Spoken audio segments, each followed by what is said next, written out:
Piratas, ¿cómo están? Bienvenidos a este nuevo episodio. Este ya es el episodio 10, si no estoy equivocado, de la segunda temporada. Ya casi nos acabamos al fin de la segunda temporada. Esperemos que esto nos dé para más tiempo, pero recuerden, nosotros somos Pirate Dev Radio y aquí hablamos de desarrollo de software. Gerardo, como siempre, yo estoy con Gerardo García. Hola, ¿cómo estás? Hola, estoy bien, muchas gracias por invitarme y aquí estamos al pie del cañón una vez más para reunirnos un rato y platicar. Vientos, vientos. Pues yo soy su servidor Miguel Enríquez. Esto es para Dev Radio otra vez. Y bueno, pues si quieres empezamos con la bitácora del capitán, los anuncios. A todos los que nos escuchan, les tengo que dar otra vez gracias por el patronaje que nos dan por medio de Patreon. Eh, Afortunadamente, eh, me dio algo también me llegó un coffee, Buy Me Coffee, y fue una cantidad más o menos buena, con la cual pude contratar un editor gráfico. Entonces esperemos que en el siguiente episodio, o puede que en este, ya tengamos nuevos gráficos para el podcast y demás. Pues muchas gracias a los que nos apoyaron, muchas gracias a los que nos apoyaron, aunque sea una sola vez, y a los que nos apoyan continuamente. Eh, en este caso, si mal no recuerdo, también muchas gracias a los que nos han mandado comentarios. De hecho, nos han llegado varios comentarios al mapa del tesoro por los links que ponemos. Recuerden que tenemos el mapa del tesoro, que es un boletín donde pongo los links extras de lo que hacemos aquí. Y en esos links viene pues, contenido muy interesante. Trato de ponerlo por secciones. Entonces siempre tengo una sección de infosec, tengo una sección de tecnología, tengo otra sección de procesos en general. Y muchos me han dicho que les gusta mucho este tipo de secciones o este tipo de estructura. Y pues nada más decirles que yo la copié de alguien más. Como siempre, hay una persona que se llama Pat Kua. También recomiendo que se suscriban a su newsletter. Pat Kua solía trabajar en la empresa en donde estaba yo y él tiene un newsletter que ya tiene pues, 120 y tantos números. Él lo saca semanal y nosotros lo sacamos mensual. Pero tiene muchos números y está muy interesante. Les recomiendo que le vayan a echar un ojo. También tiene la misma estructura, yo se la copié. Ahora sí que válgame, me la fusilé, pero porque es una estructura muy buena y lo hace muy ameno. Geras, ¿tienes algo que decir? No, pues la verdad está chido que te puedas inspirar, digamos, porque en otras palabras más burdas sería un poco más agresivo, pero no, digamos que te inspiraste en Ándale. en estas herramientas que tu compañero te mostró y pues qué chido que ya lo estamos haciendo uso. Sí, sí, pues lo que yo digo es no hay mejor forma de halagar a alguien que copiarle, que inspirarte en tu trabajo. Entonces, por eso es que les comento, porque no van a decir después, Miguel se está fusilando esto. No, no, nada más me estoy inspirando en lo que él hace. Va, perfecto. Ok, si quieres empezamos pues con los links de este episodio. A ver, Geras, platícame de un Flowchart Generator Software for the BBC. Ajá. Sí, este se me hizo botana, bueno, no botana, interesante, la verdad. Porque aprendí dos cosas muy, muy chidas, ¿no? La primera es de que eh, existe, bueno, programitas así de este estilo que se programaron. Digamos que el trasfondo es de que este programita que se ve aquí en la pantalla y al final de cuentas pues es un video, lo puedes reproducir ya después a tu propio tiempo, pero se trata de una aplicación hecha para este, un mainframe muy viejito y la fecha en la que se lanzó la versión eh, completa al mercado, o bueno, cuando se liberó fue en 1988. Hey. Entonces, la persona que desarrolló esto ya es de la vieja guardia, de la vieja, vieja guardia. Y en el tweet donde vi esta mención, le agradecía a la BBC. Y la BBC es una empresa de medios de Inglaterra, pero ellos traen algo muy chido que es un museo de software. Así ese es el título de esa área de la BBC, donde lo único que se dedican es a rescatar, digamos, cosas interesantes o notables o que se deban de preservar en el área de software. Pero no solo los preservan como reliquias, sino que los actualizan y los hacen ejecutables Oh, ya. en épocas modernas. Entonces, lo que hicieron con este programa fue rescatarlo de un disco magnético ahí, todo empolvado, todo pedorro, que ya no podía ni con su alma. Este, tra tra traerse el código a un lugar donde lo pudieran emular, y ahí explica también en el video, si lo ves luego, qué retos tuvieron para emular el software original en el que esto corría. Y la BBC tiene ese como, digamos, mandato de hacer que todo este software esté disponible y esté actualizado, y si hay Ujú. nuevas plataformas, portarlo a esas plataformas. Si se necesita reescribir, se reescribe. Si se necesita emular, se emula. Ey. Y es una tarea bastante noble. No sé, se me hace como algo que sí debemos, no pensamos mucho a veces en que este tipo de cosas se pueden considerar como algo digno de un museo. Y obviamente al ser software, pues es un medio intangible. Sí.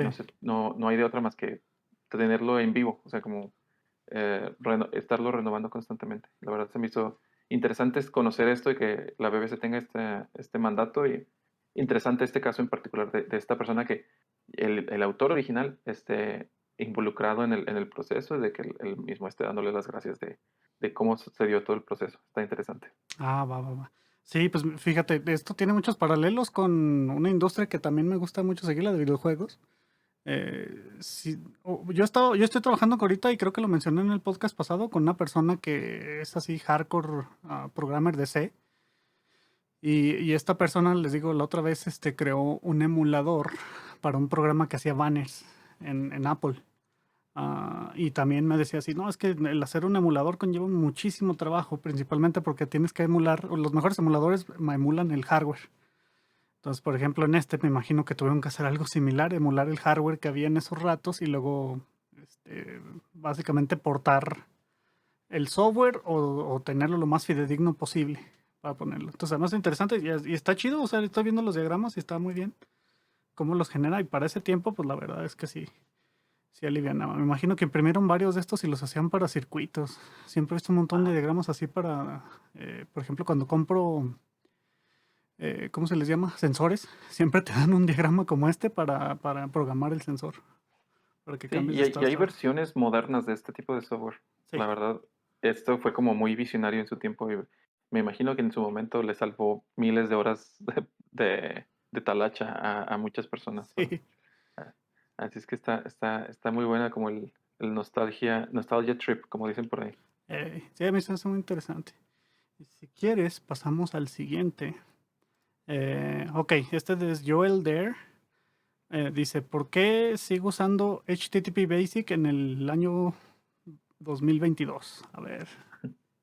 Sí, este también se me hizo bueno porque está chiquito el artículo, de hecho son como 10 párrafos al mucho. Y dice, ¿alguna vez te has encontrado con esta pantallita cuando interactúas con algún sitio? Sí, Pues es el HTTP Basic, es como una forma de manejar autenticación dentro del protocolo HTTP, y es nativo. sí. Y hace tiempo ya yo también había escuchado esto.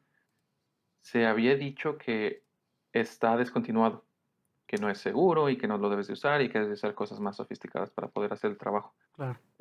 Lo que esta persona hace de declaración y es alguna distinción muy importante. Ey, Está descontinuado usar HTTP Basic con HTTP plano, ey. porque al Sí, final de cuentas, si la autenticación es donde tú pasas tu usuario y tu contraseña al servidor para que te haga una autenticación, y sí.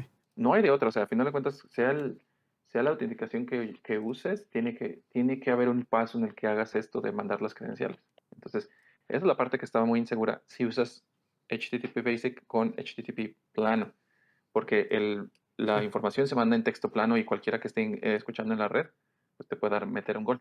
Pero antes, o todavía estamos hablando de hace unos 5 o 10 años, Ey, un gran porcentaje de la web estaba sobre HTTP plano. Eran pocos los sitios que te ofrecían sí. HTTPS por default.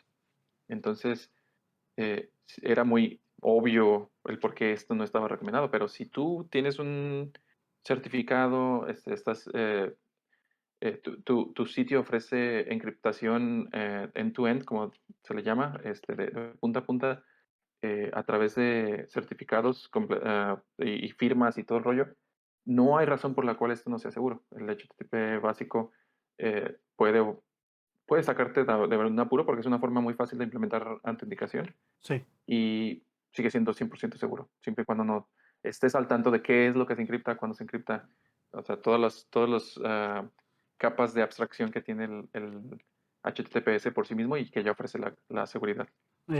Sí, no, pues hasta el día de hoy yo sigo implementando cosas así. Ahorita en la chamba, precisamente, eh, estoy ahorita implementando flujos con JWT, con JSON Web Token. Y Ujú. a nosotros se nos hizo botana. Bueno, pues, a mí se me hizo botana que estamos con la otra compañía que estamos haciendo las integraciones y nos dio un API y decía, bueno, pues aquí pueden, en el API pueden registrar un endpoint para que nosotros los llamemos así como un webhook. Y decía, no, pues le puedes meter autenticación con JWT también, pero nos tienes que decir dónde están tus llaves y para hacerlas que sean válidas y demás. Y dice, o la alternativa para los ambientes bajos, me dijo, le recomendamos que usen HTTP Basic. Y ahí mandaban así un password cifrado, pero pues de todos modos es Basic, ¿verdad? No más que eso sí, ellos te dicen que si no llega por HTTPS, te van a rebotar te van a hacer un redirect, pues, al Ujú. HTTPS. Entonces, esa es la idea, o sea, HTTPS ya de por sí es seguro, lo suficientemente seguro como para mandar, por ejemplo, tu tarjeta de crédito, ¿verdad? Porque pues eso es lo que pasa cuando vas y compras en sitios, mandas tus datos por HTTPS y pues no, realmente no es que estén cifrados tus datos, simple y sencillamente los estás mandando en un canal cifrado. Entonces Exacto. es importante notar eso. Sí, ¿Cómo ves? sí, como que luego nos metemos en demasiadas como capas de abstracción a veces. Eh, Y, por ejemplo, si estás empezando un proyecto, no falta quien sugiera de que, no, autenticación o sea, de que logate con Google, logate con Facebook, déjales a ellos la complejidad, pero integrarse con esos servicios no está como que dado por sí sí, mismo ya, como dicen los americanos, out of the box. O sea, sí claro. tienes que hacer algún tipo de trabajo de integración, sí tienes que preocuparte de qué librerías usas, que estar al día con la documentación, o sea, te tienes que dedicar un rato a esto. Y a lo mejor obviamente también lo tienes que hacer aquí, pero no tienes que aplicar librerías, no tienes que aplicar nada de como de scaffolding externo, sino que simplemente está dado nativamente por el protocolo, que puede Sí, ser una buena opción si estás buscando implementar algo rápido. sí, sí, algo rápido totalmente. Recuerden, pues el chiste es iterar. Cuando desarrollamos software, yo pienso que iterar, así, igual ya están cansados de oír lo mismo que yo, el MVP. Entonces, un MVP, pues se puedes iniciar con HTTP Basic sin broncas. No, no le veo problemas. Ya después iteras y lo vas mejorando y pues hay que acordarse que seguridad, hay un dicho, ¿no? Que seguridad no es un objetivo, es un proceso. Entonces, continuamente lo tienes que hacer y continuamente tienes que revisar tu threat model, tu modelo de amenaza, para ir Ujú. actualizando tu seguridad. Pero al principio, pues no tiene mucho caso, como ves. Voy a robarte esa cita de que la seguridad no es un objetivo, es un proceso. Creo que la voy a usar después. Sí, Y ahorita que hablas de los threat models, ahí. he tenido en la chamba que hacer varios de esos documentos y al Ah, principio, o en algún momento se siente así como tedioso, ¿no? Como que es sí.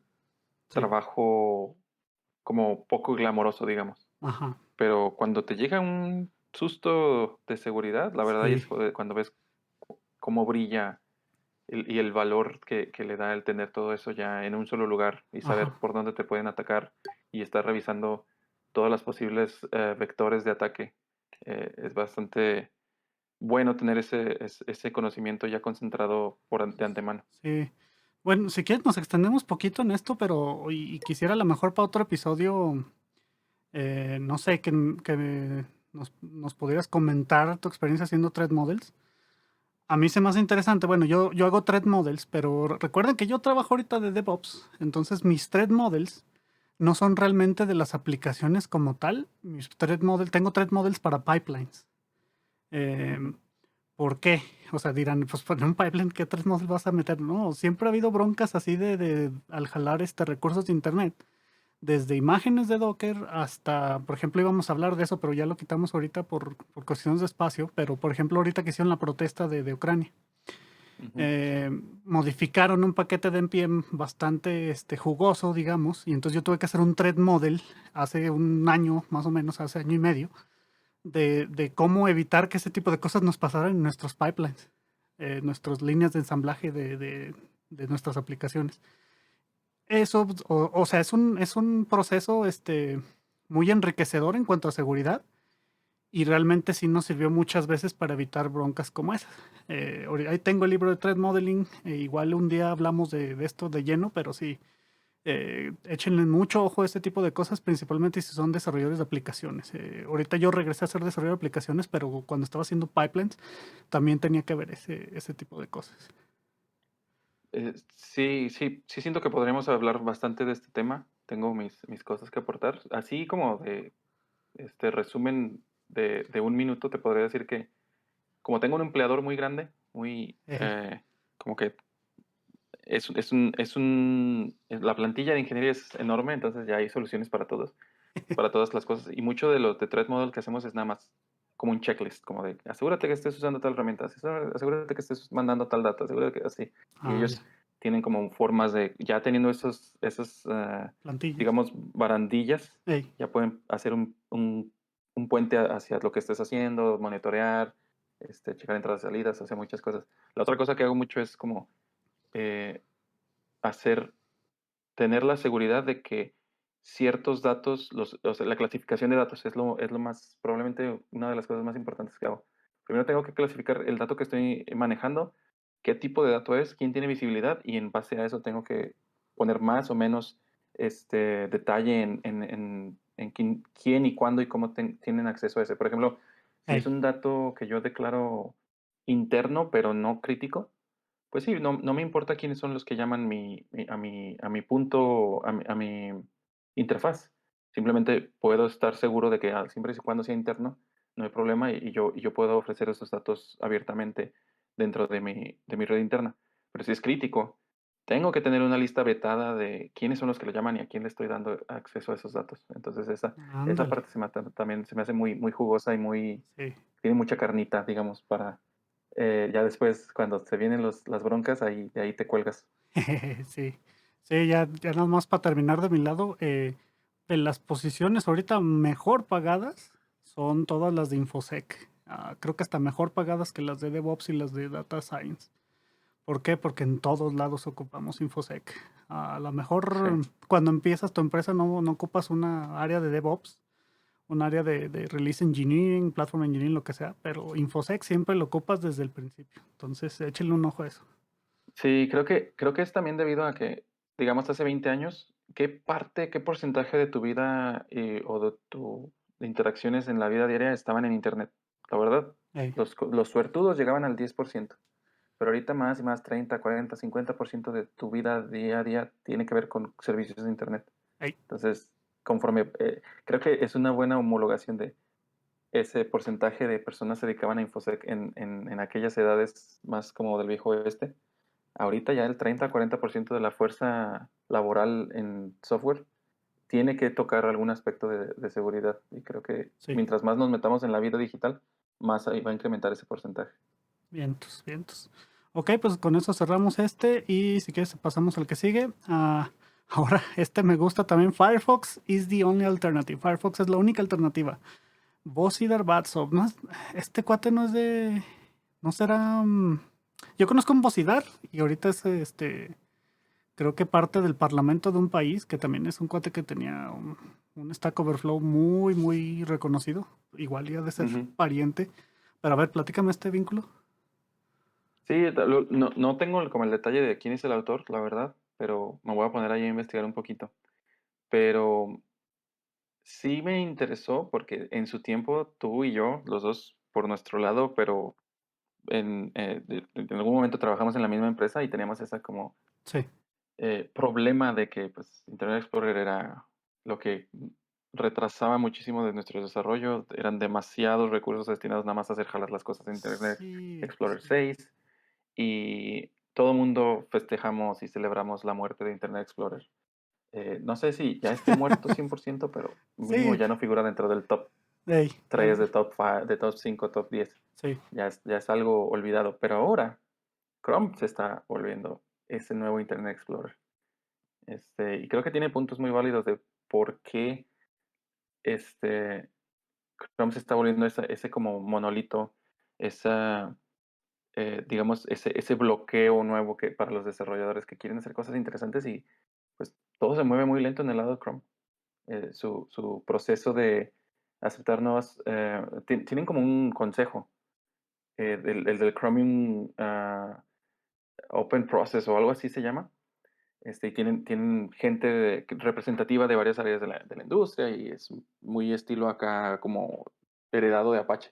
Pero en realidad las personas que tienen más peso dentro de ese proceso son las personas que trabajan en Google. Y eso así ha sido siempre desde el principio y no hay signos de que vaya a cambiar. Entonces, lo que me llamó la atención de este artículo es que ya lo pone en términos de números, porque antes los benchmarks y las estadísticas se hacían en base a dominación de los ambientes de escritorio. Y sí, o sea, Microsoft Internet Explorer era el que mandaba. Aquí, si lo haces por escritorio, no se ve tanta como esa monopolio, pero si agregas los números Ok. de escritorio, móvil, y otras, o cualquier otra plataforma adyacente, e inclusive creo que hace alguna mención aquí como también de ambientes estilo Electron y todo eso que están en realidad basados en Chromium.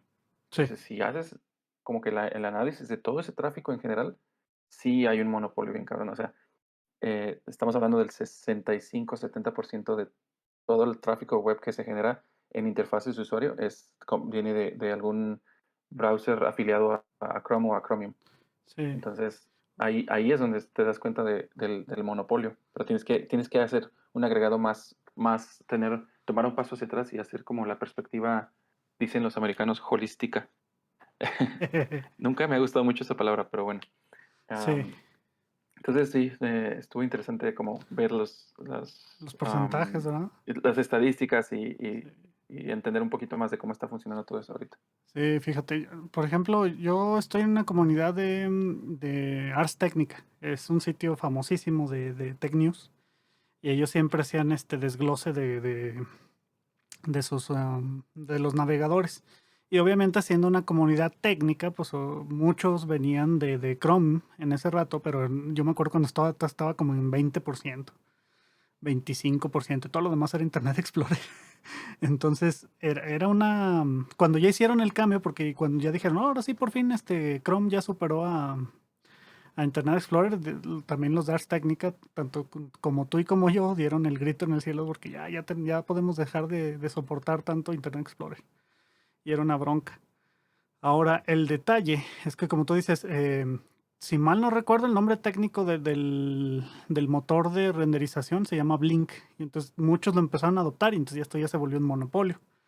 Obviamente los únicos que salen ahí es Safari y Firefox. Y mucho tiempo, yo también usé Firefox en lugar de Internet Explorer, hasta que salió Chrome, ¿verdad? Mucho tiempo hice Firefox, pero Firefox se relegó mucho. O sea, es lo que se me hace raro. O sea, a Firefox le daban dinero de muchísimos lados.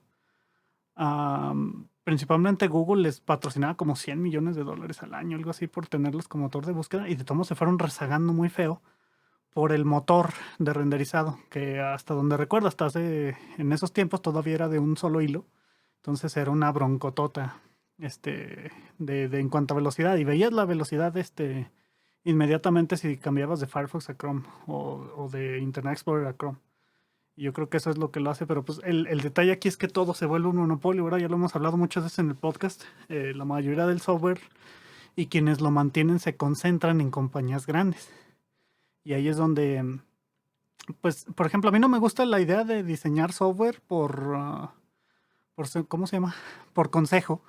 No sé si te acuerdas del Java Community Process. Ajá. Entonces, algo así de que diseñas el software así y el problema es que hace que avance muy lento. Y entonces eso implica también que otros te podrían comer el mandado, pero luego te das cuenta lo difícil que es hacer un navegador como tal, y entonces ves que no, pues es mejor unir esfuerzos en ese sentido, ¿sí me entiendes? Lo que se me hace raro es que dice que Chrome no es open source, ¿verdad? O sea, está Chromium que sí es, pero Chrome no es open source. Y luego después llega, por ejemplo, Google y hace prácticas así como las que está haciendo en Android, de que va quitándole más y más al Android Open Source Project, le va quitando más y más código y lo deja del lado de con ellos, donde ellos lo hacen totalmente privado, ¿verdad? Para evitar la compatibilidad con sus APIs y todo ese desastre. Entonces, con el tiempo las cosas van empeorando, desgraciadamente, hasta que llegue, digamos, otro Chrome y destrone a este. Aunque ya lo veo más difícil, la verdad. Ya no tantas compañías tienen primero el dinero para invertir en esto y el segundo, pues, los recursos que tienen otras compañías, ¿verdad? Y precisamente es algo que también me han dicho muchas veces. eh, ¿Sabes qué? Es muy fácil decir, eh, pero no hacer, ¿sí me entiendes? Y yo estoy totalmente de acuerdo, pero cuando se trata de hacer este tipo de proyectos, pues aunque tuvieras las ganas de hacerlo, no puedes invertirle tanto tiempo como una compañía. No sé si hasta ahí quieres agregar algo. Sí, sí, y como ya hemos dicho, ya hemos tocado este tema un par de veces. En el caso específico de Firefox, tenía un potencial enorme. Siento que sí metió un montón de cosas que eran nuevas. Por ejemplo, no sé si recuerdas que había un proyecto bajo de Mozilla, porque Mozilla su principal proyecto era Firefox, y ellos introdujeron el concepto de add-ons. O sea, Sí, add-ons fue algo completamente empujado por Mozilla en Firefox. Y luego volvieron a duplicar ese como concepto o ese framework, esa forma de trabajar en un reproductor de audio que se llamaba Songbird. Y sí, yo, bueno, yo estaba enamorado de Songbird, era como lo mejor en términos de experiencia de usuario, como de lo que querías hacer estaba limpio, estaba disponible, tu librería estaba disponible. Y todavía todo el beneficio agregado de los add-ons era como, wow, quiero trabajar para Mozilla. Eso era lo que yo pensaba en ese momento. Y muchas cositas así como de ese estilo eran cosas que no se atrevían a hacer otras compañías, porque Mozilla nunca fue, entre comillas, nunca fue una compañía tradicional, eran más como empezaron como una non-profit. una fundación. Pero sí, tenían un montón de entradas de dinero y como que se sentaron en sus laureles. Por ejemplo, también Bing les daba, el de Microsoft les daba como una millonada también, nada más por tenerlos como opción de motor de búsqueda, es lo que mencionabas al principio. Entonces, pues lamentablemente cayó Firefox del pedestal donde lo tenía Sí. y ahorita sí, no. Firefox dice que es la única alternativa. Yo uso Firefox, lo trato de usar lo más que puedo, pero también otra vez, es la segunda vez que menciono esto en el podcast de hoy. eh, Tengo un empleador muy grande. sí. Entonces, están muy como al pendiente de la seguridad al nivel de la laptop en la que trabajo, está recibiendo actualizaciones constantes. Inclusive hasta en eso lo afecta. O sea, las actualizaciones para Chrome salen al tercer día y las de Firefox se tardan como un mes. Entonces, Uh, ok. cuando hay una actualización o alguna vulnerabilidad detectada en Chrome, me dicen, ya tenemos el patch listo. Sigue, no hay como interrupción de tu productividad. Pero para Firefox es como de que, aguántanos un mes, ya llega, mientras usa Chrome. Y pues, como estar cambiando entre uno y otro, la verdad a veces me aburro y mejor me regreso a Chrome y ya hago las cosas en Chrome y me doy por vencido. Va, va, va, va. No, pues sí, en mi caso yo, y es que sí usé Firefox un rato, pero pues lo dejé. Y ahorita uso Brave, otro de los que enumera aquí, que es compatible con Chrome. Usa el mismo. Se supone que es nomás así un Chrome, pero te bloquea ads y te genera dinero cada vez que navegas y ese tipo de cosas. Lo empecé a usar precisamente porque yo metía plugins de Chrome en mi trabajo pasado. Usaba unos plugins de Chrome que siempre tenían broncas.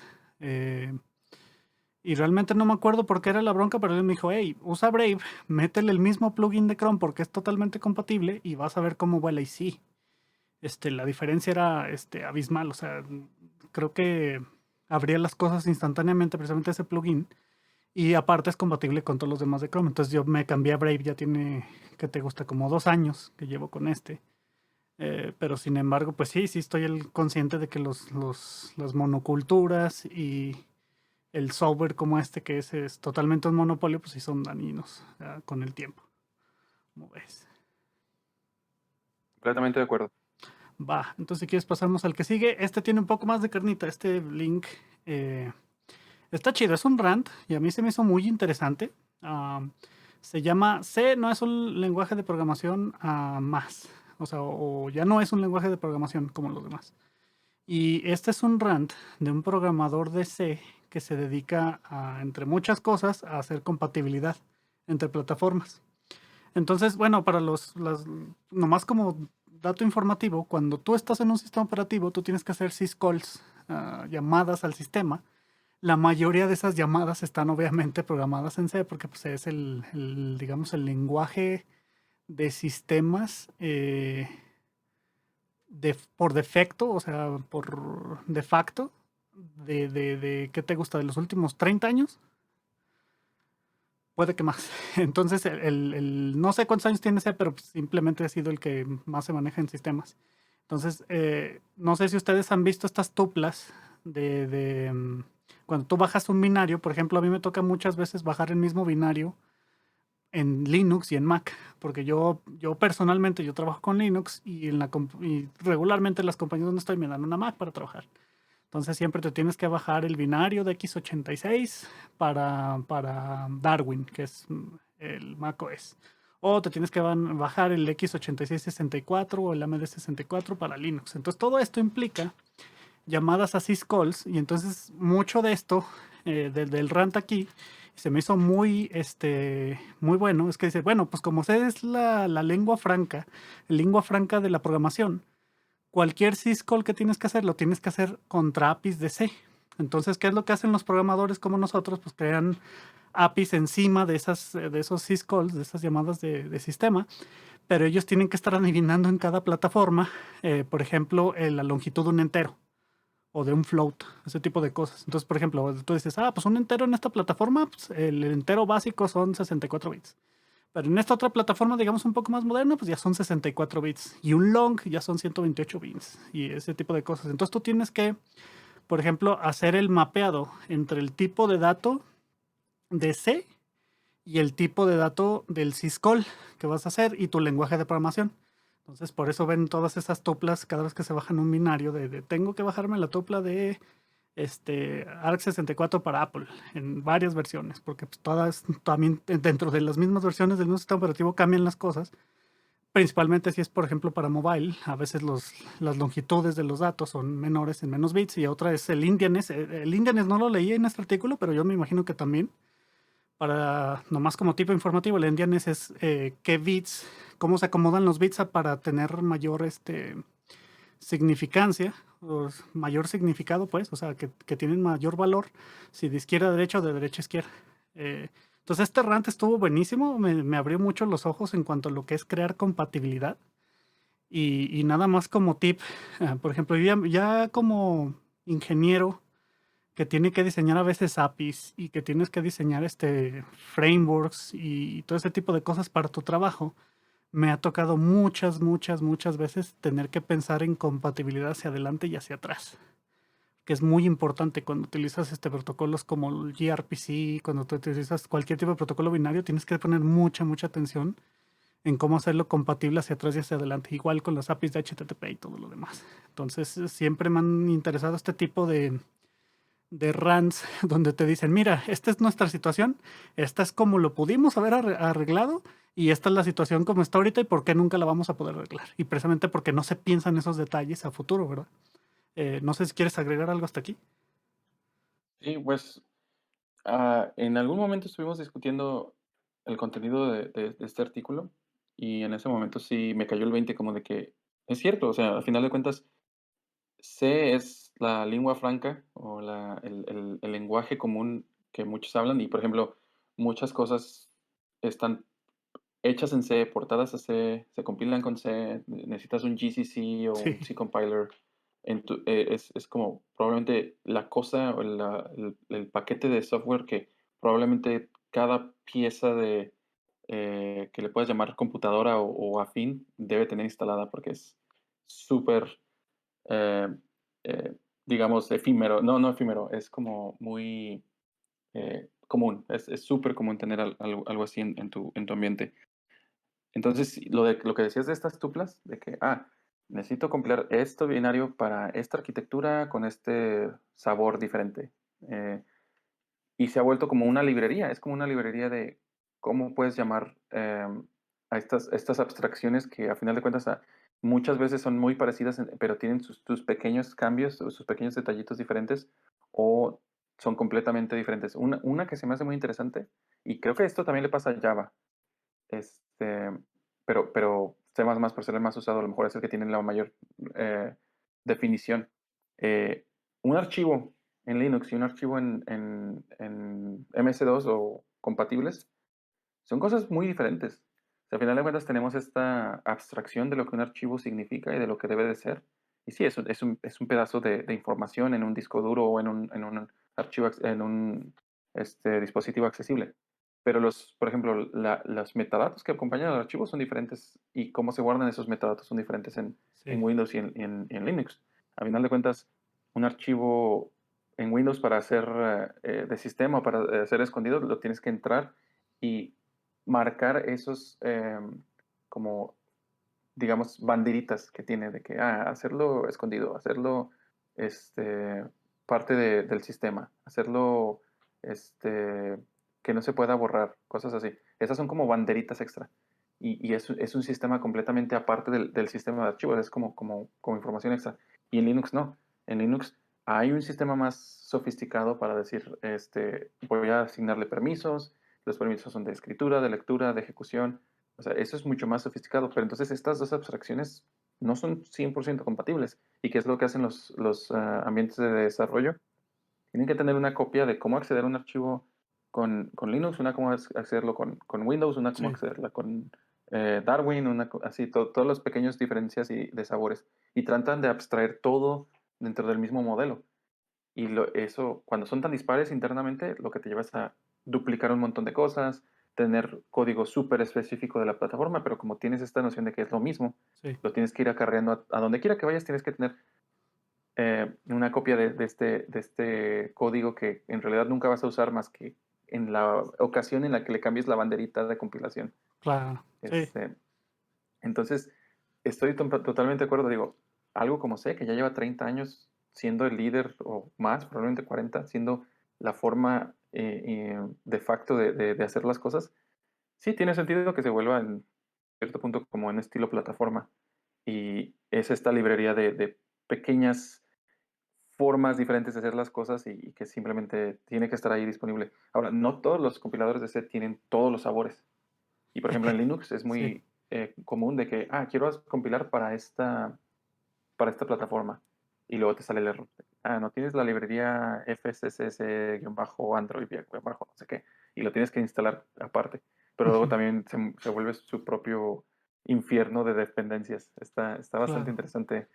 eh, como hasta ese nivel de compiladores hay in- eh, eh, infiernos de dependencias. No sé cómo se traduce eso mejor Sí, en el, español. el infierno de dependencias. Sí, pues es eso, es un infierno en el que caes por tener dependencias y llamar a terceros, pues como tú dices, es que así se construye el software.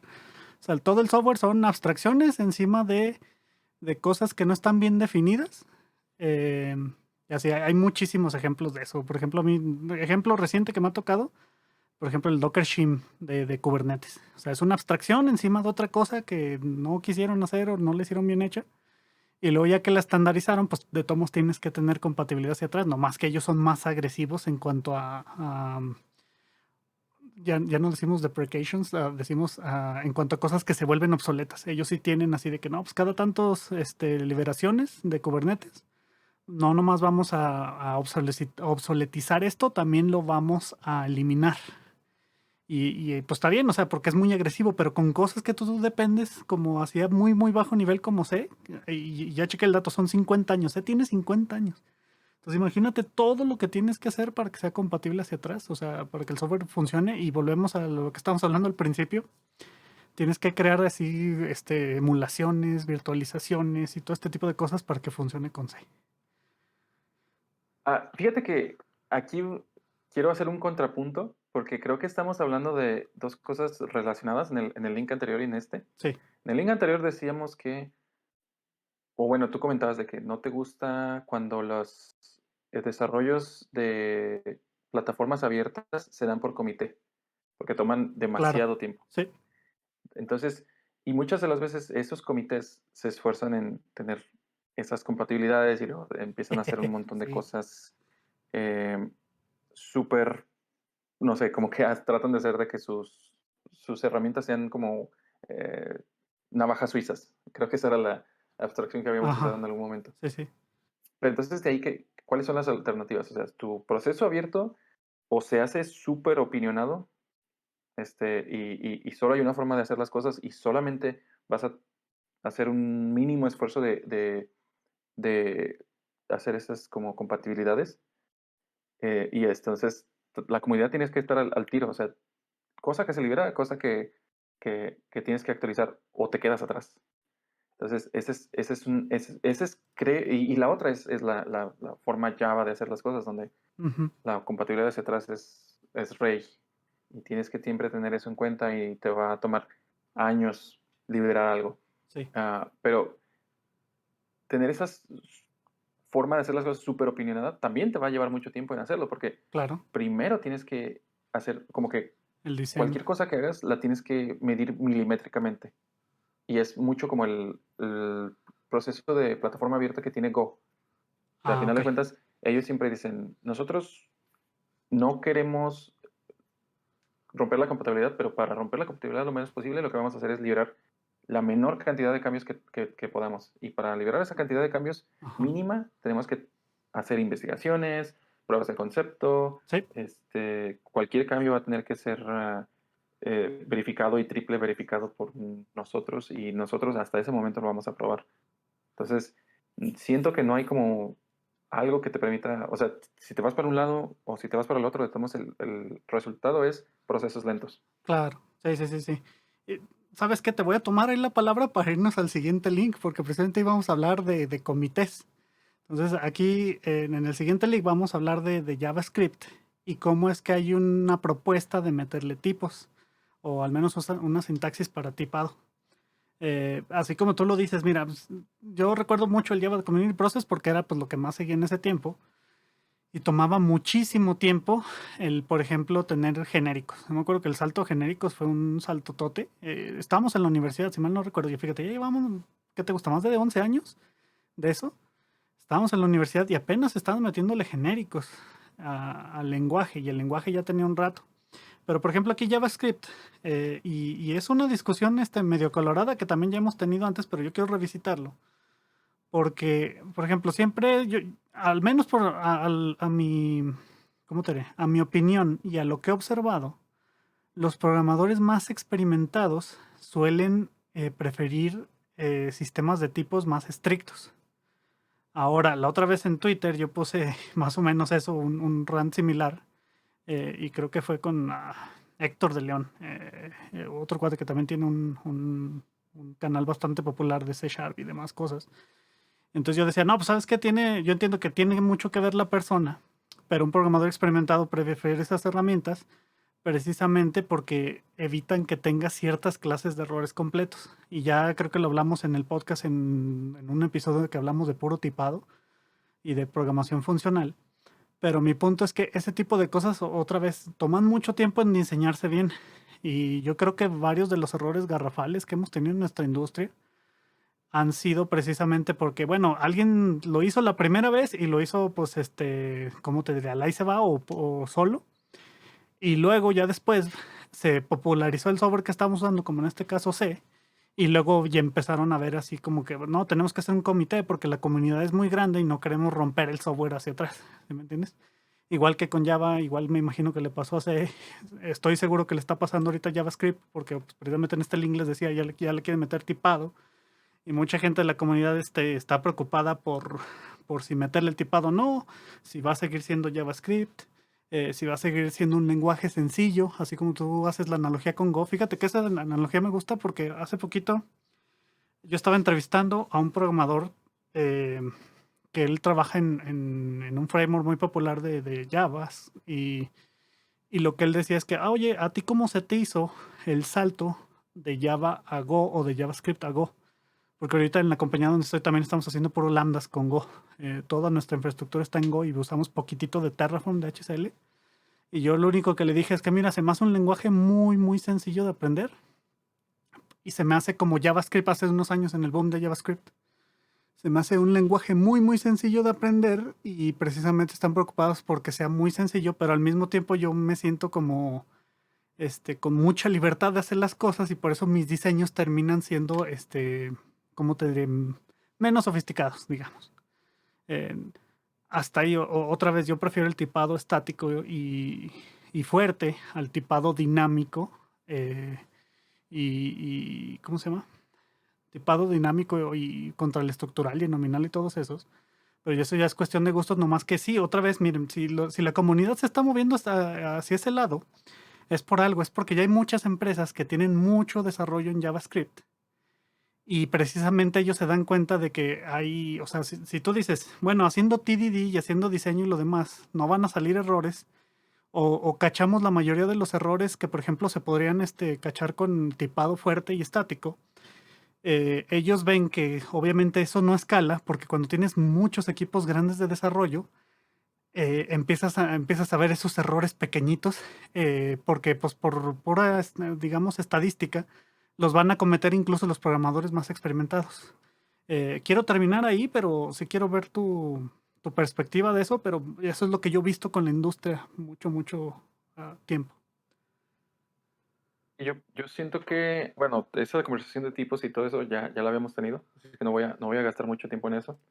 Este, pero en cuanto a las plataformas moviéndose hacia ciertos paradigmas que la comunidad les pide, por ejemplo, con el mismo ejemplo de Go, Sí, era como es lo que dices, es una herramienta muy sencilla. Y por mucho tiempo ellos pusieron muy en alto un argumento de eficiencia en el compilador para no soportar genéricos en Go. Y sí, mucho tiempo dijeron, no los necesitas, no los necesitas, no los necesitas. Pero hay como una inercia fuerte de la misma industria, de que, es que en este lenguaje de programación puedo hacer esto y esto y esto y esto. Y pasaron, bueno, Go ya lleva como unos 10 años, pero siendo usado a nivel de industria, como unos 5 digamos, y pues dieron su brazo a torcer y ahora ya Go también tiene genéricos. Una implementación bastante, sí. pues, polémica, porque dividió mucho a la comunidad. Y esa es la otra cosa que los desarrollos por comité logran. O sea, me lo estás diciendo aquí mismo en este artículo de JavaScript. O sea, Sí, hay argumentos muy acalorados del lado de sí, vamos a hacerlo para ese lado, del lado de no vamos a hacerlo con estructura de tipos y va a perder adopción. A lo mejor JavaScript está tan enraizado en el desarrollo web que pues obviamente no va a ser notable, o las grandes empresas pues se van a tragar el costo de, por ejemplo, tener hay algunas que tienen esa como plaquita o patch de decir, aquí se hace desarrollo con tecnologías cool, digamos, o eh, sí, que están, no quiero decir de moda, pero es así como de que nosotros tenemos un stack bastante opinionado y lo vamos a hacer las cosas así, así tienen como su línea de que la usan como inclusive hasta a veces de sales pitch para atraer talento. Entonces a lo mejor ya no van a poder hacer eso con algunas personas eh, que repudien un cambio como este. Entonces hay pérdidas, a lo mejor no van a ser así sí. inmesurables, pero sí van a ser notables en algunos aspectos. Y pues es lo que a veces se necesita para hacer progreso de verdad. Sí. Y pues vivimos en un mundo donde no va a faltar quien haga un port de, JavaScript sin tipos. Lo vamos a poder seguir soportando por este lado, y dependiendo de qué tan popular sea la Sí. oferta, ahí a lo mejor es inclusive como una forma más de separar a la comunidad. Entonces, Ujú. ah, no sé, sí, siento que quiero estar pendiente de cómo se resuelve esta conversación. Sí. Inclusive a nivel técnico todavía no me queda muy claro cómo lo manejaría el compilador, o sea, de agregarle tipos, porque a final de cuentas ya hay cosas como TypeScript, Sí. y de hecho estás ah, exactamente en la parte del artículo que explica lo que estoy preguntando, Sí. que hay un paso intermedio con algo que se llama Babel, que supongo que es lo que te permite hacer la compilación de TypeScript a JavaScript. Y los nuevos compiladores de JavaScript no tendrían que usar ese paso, porque simplemente JavaScript sabría cómo generar tipos en tiempo de compilación y de alguna forma en tiempo de ejecución, ya que los browsers estarían al tanto de los tipos también. Esa es la parte que probablemente voy a estudiar un poco más a detalle, porque sí me gustaría comprenderla un poco mejor. Sí, fíjate, y es gracioso porque tú dices, bueno, es que en Go no querían meter genéricos para mantener el compilador más simple. Y aquí tú estás viendo en el proposal, en la propuesta, estás viendo que si meten tipos también se hace más simple. Todo por ejemplo, ahorita los que saben de JavaScript no me dejarán mentir, pero ahorita tenemos muchísimo tooling que depende de Babel para hacer transpilaciones. Entonces tienes que hacer mucha transpilación a JavaScript y ya JavaScript ya se convirtió, fíjate, y regresando a lo de C, ya JavaScript ya se convirtió en el protocolo de los navegadores. ¿Sí me entiendes? Ya no es Así tanto el es. lenguaje, ya es el protocolo. Y yéndonos otra vez también a la parte de cómo diseñar software, tienes que tener compatibilidad hacia atrás con todo el tooling posible y eso implica que, por ejemplo, yo veo que esta propuesta va a ser lo mismo que TypeScript, así como tú lo dices, nomás va a tratar de agregar este tipado incremental. Creo que ese es el término correcto. Entonces, el tipado realmente no en tiempo de ejecución no va a importar. Lo vas a tener que hacer en tiempo de compilación o en tiempo ¿cómo te diré? De edición. Al menos aquí se está viendo, porque recuerden que JavaScript no hay tiempo de compilación, ¿verdad? O sea, el browser, el navegador lo va a compilar, pero realmente no está compilado como tal. Y eso es Ujú. exactamente lo que también le pasó a Java con los genéricos. Por eso tenemos el type erasure, el borrado de tipados. Cosa que no hicieron en C, porque C aprendió de los errores que en C Sharp aprendió de los errores que tuvo Java.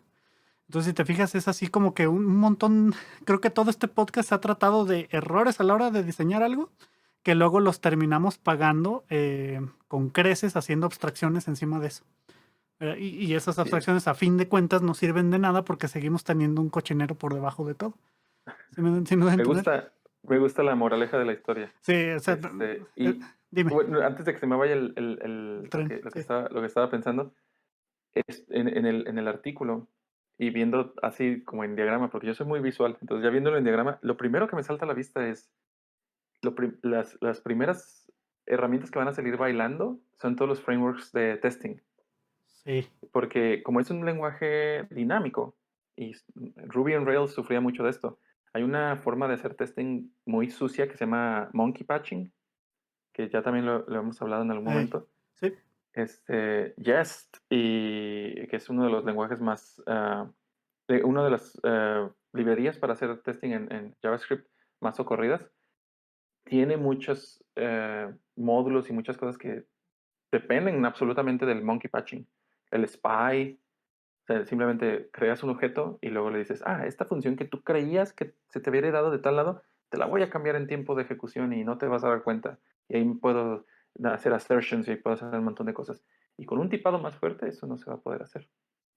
Entonces, va a ser muy interesante ver cómo progresa esto, cómo puedes darle soporte a todas esas librerías que ya dependen en este paradigma sí, y en realidad no están preparadas para hacer el cambio. Y no va a ser un cambio fácil porque no solo es modificar las librerías, sino quién las llama.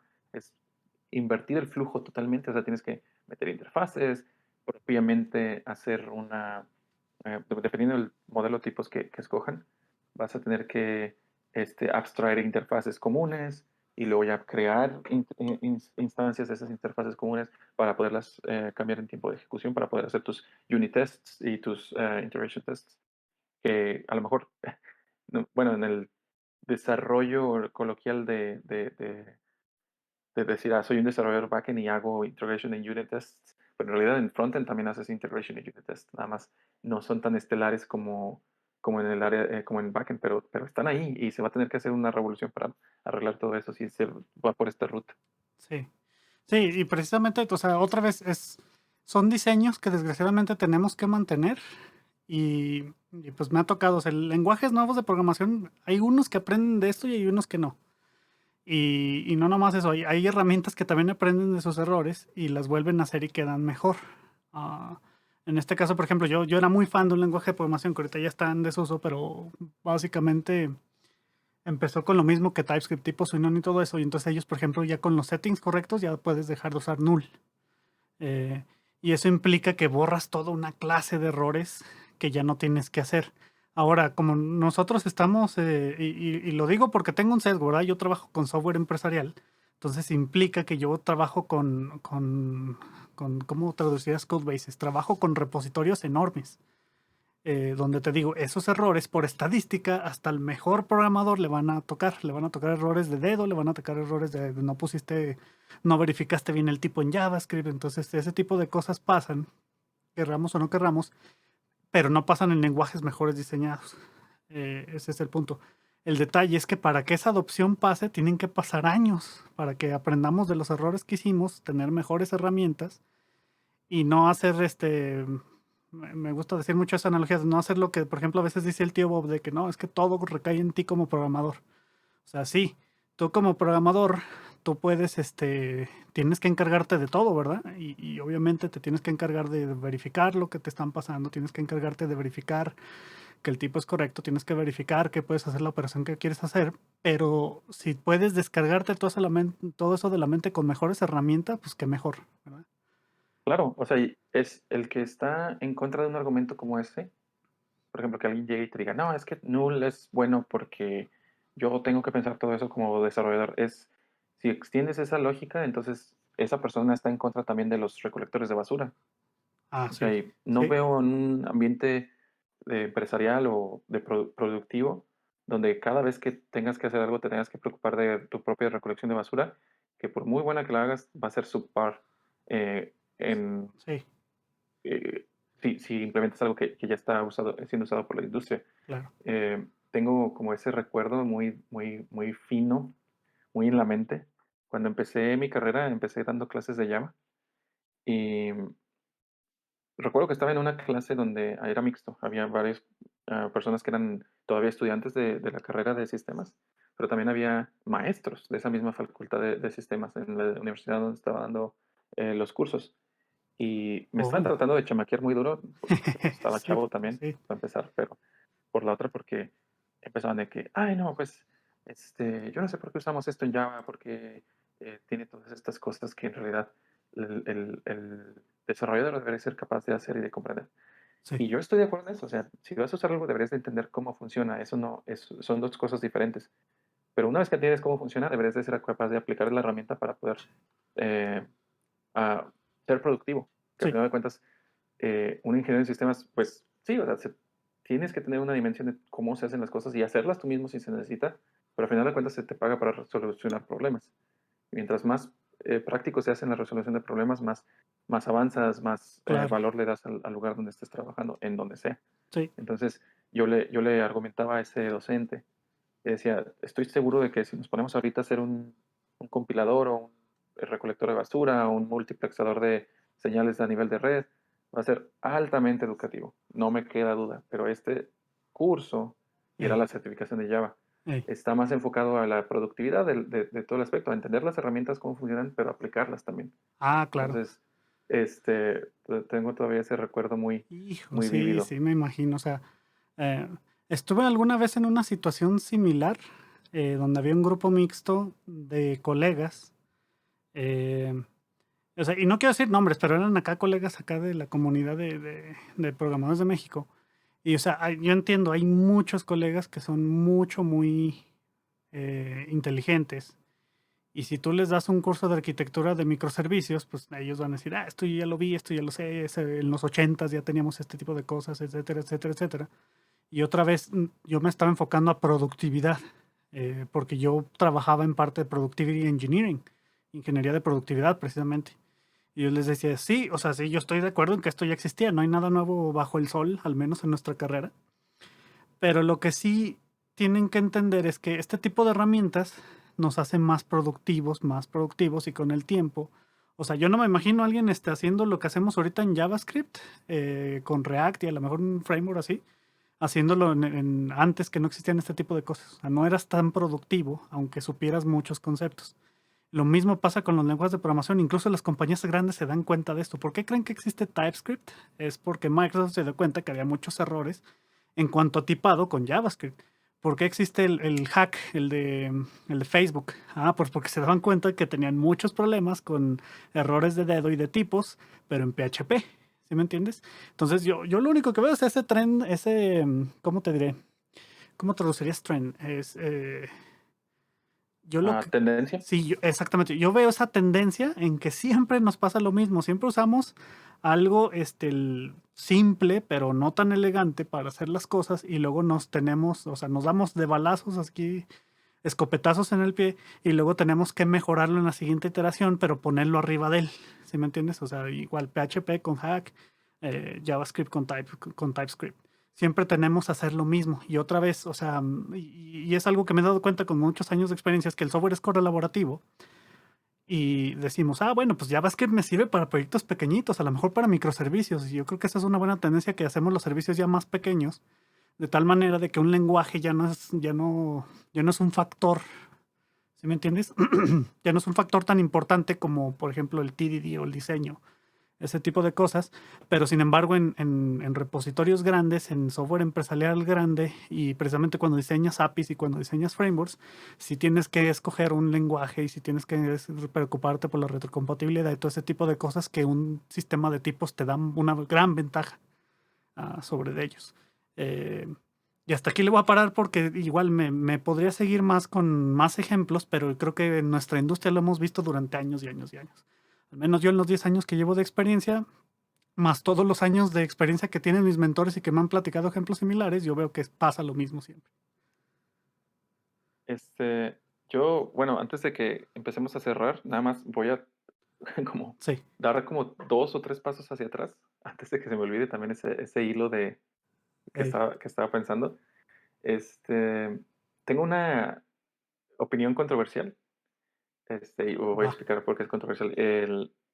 Lo que ponías aquí de lenguaje sin null, y cuando entró TypeScript, yo por fin entendí o sea, bueno, me cayó el 20 fehacientemente cuál es la diferencia entre null y undefined para JavaScript. Sí. Y entonces, siendo que las pocas garantías que te da JavaScript, la verdad se me hacía muy útil los dos, null y undefined. O sea, como que sí les asigno su rol y el espacio que ocupan y por qué existen. Hay Sí. mucha gente que, como que hay una controversia de que no, que debería ser solo null, debería ser solo undefined, no debería ser ninguno. O sea, por el hecho de que JavaScript es tipado dinámico, yo era de los pocos que abogaban por tener los dos y que los dos tenían su espacio.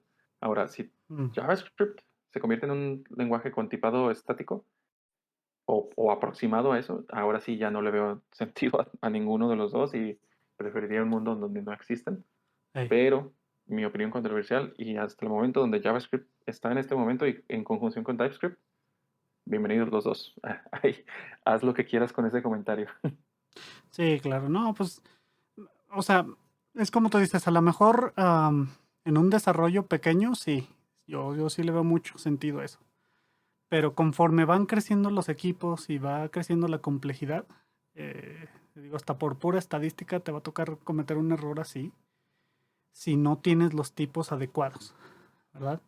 Los tipos que Sí, que te borren toda esa clase de errores. sí, y siento que también es como una abstracción, lo que decíamos en algún momento de desarrollar de forma defensiva. Ah, O sí. sea, tú conectas una librería y no sabes qué cochinada está haciendo por debajo y lo primero que tienes que hacer es lo que decíamos, ¿no? Como de verificar que lo que llames exista, que lo que llames haya sido establecido.